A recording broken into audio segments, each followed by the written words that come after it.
شیر اور خرگوش کی کہانی۔ ایک دفعہ کا ذکر ہے کہ ایک گھنے جنگل میں ایک خونخوار شیر رہتا تھا۔ وہ روز جنگل کے جانوروں کو شکار کر کے کھا جاتا، جس سے سب جانور بہت خوفزدہ تھے۔ آخر کار جانوروں نے آپس میں مشورہ کیا اور شیر سے درخواست کی کہ وہ روزانہ ایک جانور کو خود ہی اس کے پاس بھیج دیا کریں تاکہ وہ بلاوجہ سب کو نہ مارے۔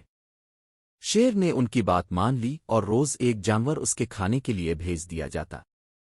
ایک دن خرگوش کی باری آئی۔ خرگوش بہت چالاک تھا۔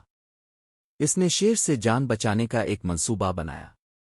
وہ آہستہ آہستہ چلتا ہوا شیر کے پاس پہنچا۔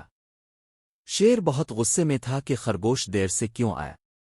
خرگوش نے ہوشیاری سے کہا، بادشاہ سلامت، میں وقت پر آ رہا تھا مگر راستے میں ایک اور شیر نے مجھے روک لیا۔ وہ کہہ رہا تھا کہ وہی اس جنگل کا اصل بادشاہ ہے۔ یہ سن کر شیر کو بہت غصہ آیا۔ اس نے کہا، مجھے لے چلو اس شیر کے پاس، میں اسے بتاؤں گا کہ جنگل کا اصل بادشاہ کون ہے۔